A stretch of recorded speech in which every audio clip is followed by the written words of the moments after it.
jadi sebentar. Ada satu pesan penting dari Bapak. Izin saya sampai lupa nanya Bapak siapa? namanya Raden Muhammad Yusuf. Nah, Bapak Raden Muhammad Yusuf, jangan pernah tinggalkan sholat. Itu kenapa Pak? Ya, jadi gini. Jadi hidup ini satu, jangan pernah tinggalkan sholat.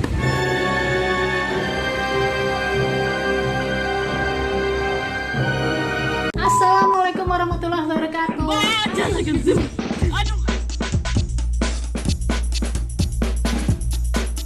Hai teman Maya, halo semuanya. Halo, assalamualaikum warahmatullahi wabarakatuh.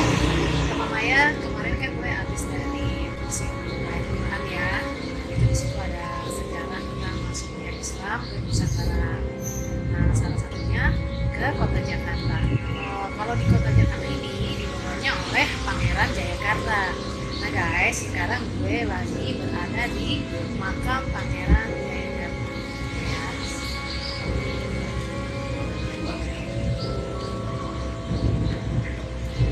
Sekarang gue mau tanya-tanya. Nah ini guys, beda makamnya. Jadi yang makam Pangeran Jayakarta ya Pak? Ini Pangeran Jakarta. Oh ini namanya aslinya Pangeran Ahmad Jaketra. Oh Bin Pangeran Sumerasa Jaya Wikata. jadi Ini dia nama aslinya begitu tuh, pakai ejaan lama, ejaan lama kayak gitu ya. Nah ini anaknya nih. Oh ini anaknya. Pangeran Takut. Anak. Pangeran Takut. Pangeran Jayakarta itu kan muslim ya Pak ya? Oh iya, Ya. kan dia Aulia. Apa? Aulia. Iya, Wali Songo. Iya, betul. Makanya itu. Nah, ini putranya nih. Yang Pangeran Takut atau Pangeran Pratmanegara. Jadi Pangeran Jayakarta ini termasuk Wali Songo ya? Bukan Wali Songo. Termasuk wali. Aulia. Aulia ya. Tapi Siap. dia berjuang juga. Berjuang Kan juga. yang bisa Belanda dia. Dan yang muslim Belanda ya. Nah, ini Pangeran Surya. Pangeran Nah, ini cucunya Pangeran Jakarta. cucunya Pangeran Jayakarta. Kalau yang sana Pak ini. Maaf nih guys, gue juga udah lama nggak belajar sejarah, jadi agak lupa. Nah, ini namanya Pangeran Sogeri. Pangeran Sugeri ya. Pangeran Sogeri, anaknya Pangeran Sultan Ageng Tirtayasa. Oh, Yang di Banten. nah itu baru Wali Songo, sudah ada Sama Tirtayasa. semuanya ini wali itu sama. Oh iya ya, Ini sama. wali juga ya. Wali. Nah, ini Anak, anaknya. oh ini Nah, anaknya ini istrinya. Sultan. Ini istrinya. Ini istrinya. Istrinya Ratu Rafiah. Ratu Rafiah. Istrinya Pangeran Sogeri. Makam ini udah berapa tahun Pak? Ini Sebenarnya abad ke 16 20. abad ke-16 20 dan pas lihat guys. Jadi ini di daerah Rawamangun guys. Jatinegara Kaum. Hah? Jatinegara Kaum. Oh, Jatinegara Kaum ya? Jatinegara Kaum. Ya cuma deket rumah gue lah, Rawamangun. Rumah saya di Kampung Ambon Pak. Hah? Rumah saya di Kampung Ambon. Oh ini Jatinegara Kaum. Dan ini sudah dari abad ke-18 ya. 16. 16, abad ke-16. Memang dulu rumah beliau di sini apa gimana? Rumahnya dia masjid. Oh yang ini, masjid ini. Iya, masjid ini. Oh oke, jadi rumahnya Pangeran Jayakarta ini sekarang udah jadi masjid. Gitu, udah jadi masjid, rumahnya dulu di situ Iya. gitu ya. Itu masjid yang atas tuh masih asli itu. Masjid Cukup itu. Cungkuk yang asli tadi. Yang ini nih, yang depan tuh. Oh yang paling depan, oh itu yang gosok. Enggak, ketutupan daun Pak, enggak. Oh ini masjidnya penuh juga ya. Wah belum masuk, karena gue lagi berhalangan. Ini mimbarnya. Oh ini aslinya nih, tiang ini. Oh yang 4 yang ini asli, tapi memang di renov dikasih beton biar kuat ya. Ya. Ini aslinya rumah beliau merangkap masjid pada waktu itu. Yang aslinya sih Pangeran Jayakarta sebenarnya di Sunda Barat, tapi karena dipukul mundur Belanda, pindah ke sini, ngatur strategi lagi, baru diserang balik lagi Belandanya, kayak gitu guys. Ini rumahnya Pangeran Jayakarta guys, yang sudah direnovasi tentunya. Tiangnya masih asli dan ini mimbarnya. Jadi konsepnya kayak Masjid Nabawi ya. Maksudnya ada mimbar, terus ada tiang gitu ya. Kan Masjid Nabawi kan konsepnya kayak gitu ya. Ya, karpetnya pun rada-rada mirip, cuman beda warna aja. Beda warna ornamennya. Nah guys, jadi ornamen yang hijau ini melambangkan bunga Wijaya Kusuma. Jadi semua masjid yang dibuat oleh para wali itu pasti ada lambang ini, karena ini memang lambangnya para wali kayak gitu guys. Oh bentar dulu. Jadi kalau bunga Wijaya Kusuma itu hidupnya semalam. Kan namanya bunga Wijaya Kusuma semalam. Begitu jam dari mulai tunjuk nih, udah sampai jam 12, pas jam 12 dibuka semuanya, begitu lewat jam 12 tunjuk lagi. Pagi mati. Itu mati. Oh maksudnya gitu guys. Jadi artinya ini cuma sekali, jadi jarang langka. Siap.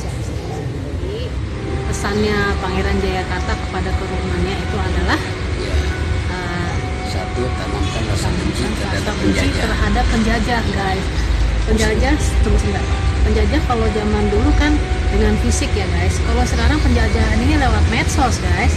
Ya jangan lupa itu kita dikasih berita bohong, kita diadu domba, itu termasuk penjajahan juga.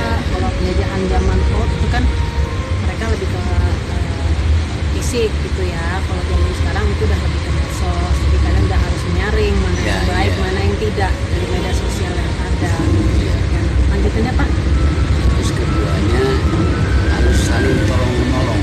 Nah, harus saling tolong menolong dalam manusia.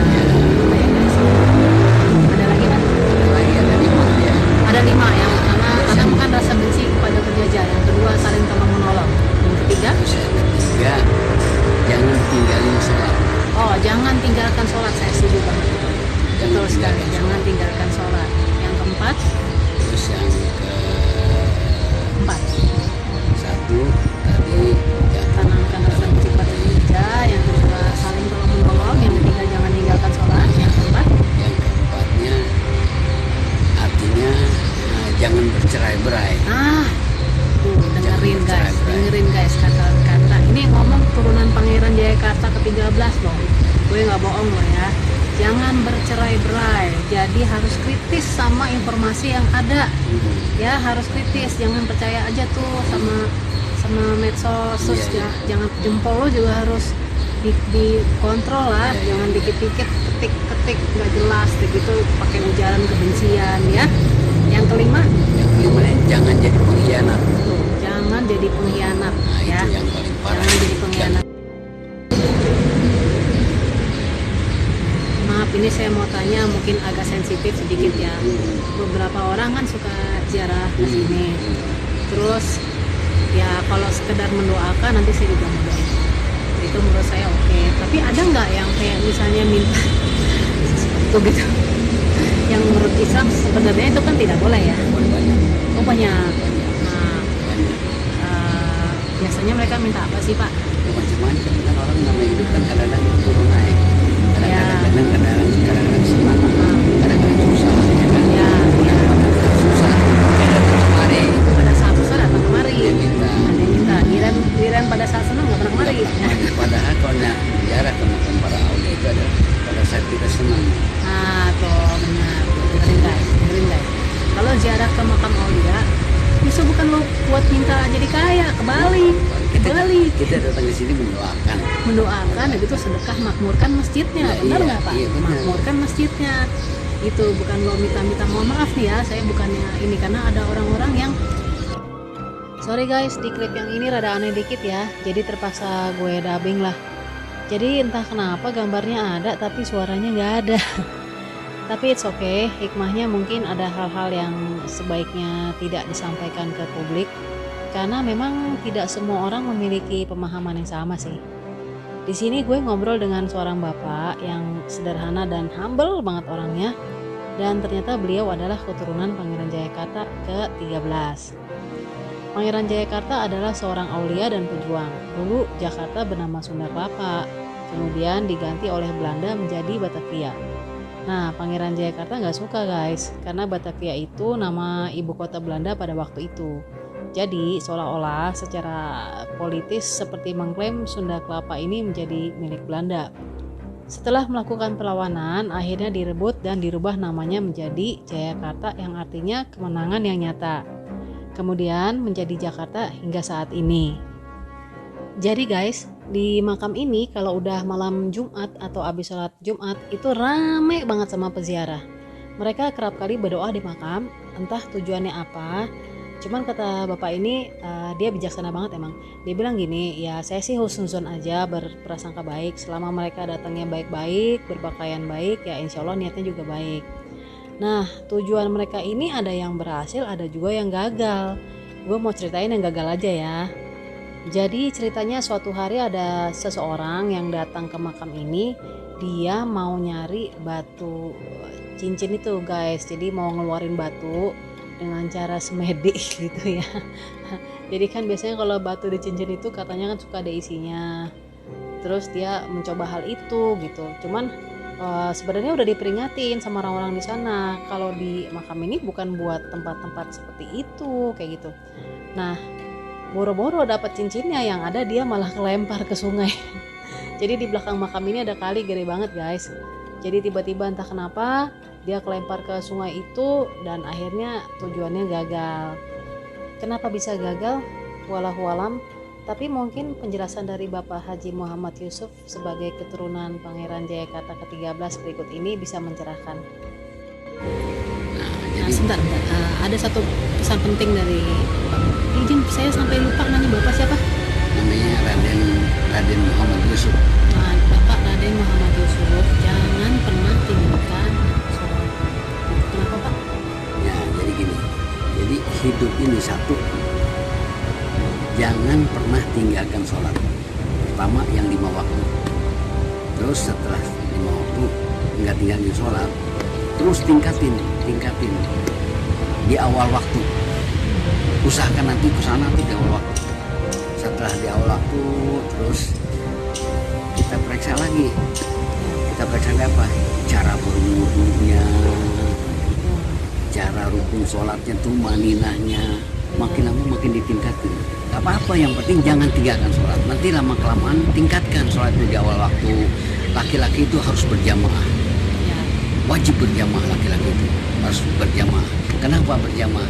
Kalau berjamaah kekurangan kita ditutupi sama imam. Jadi kalau kita kepengen mulia, kepengen bisa nolong orang, hal apapun, nolong apapun dalam bentuk nyata atau dalam bentuk doa, semakin kita dekat sama Allah, semakin dekat sama Allah, nanti Allah akan berikan karomahnya para wali. Allah turunkan sendiri, nggak usah dipelajari, tingkatkan aja ibadah kita. Kalau Allah berkehendak, apapun akan terjadi. Karena Allah bilang, barang siapa yang bertakwa kepadaku akan kujamin hidupnya dunia akhirat dan akan kuberikan rezeki tanpa di luar akal kita. Terima kasih banyak Pak Raden Yusuf atas ilmunya hari ini. Saya jujur saya tidak merasa diceramahin sama beliau. Jujur saya baru kenal sekarang guys, beneran baru kenal sekarang. Dan ternyata ini tadi kita niatnya cuma cerita doang ya, cuma cerita vlog doang. Tapi ternyata saya mendapatkan program yang begitu vlog hari ini. Terima kasih, semoga bisa bermanfaat buat orang banyak. Ini secara tidak langsung siar loh, karena saya akan sampaikan di YouTube nanti. Terima kasih banyak. Assalamualaikum warahmatullahi wabarakatuh.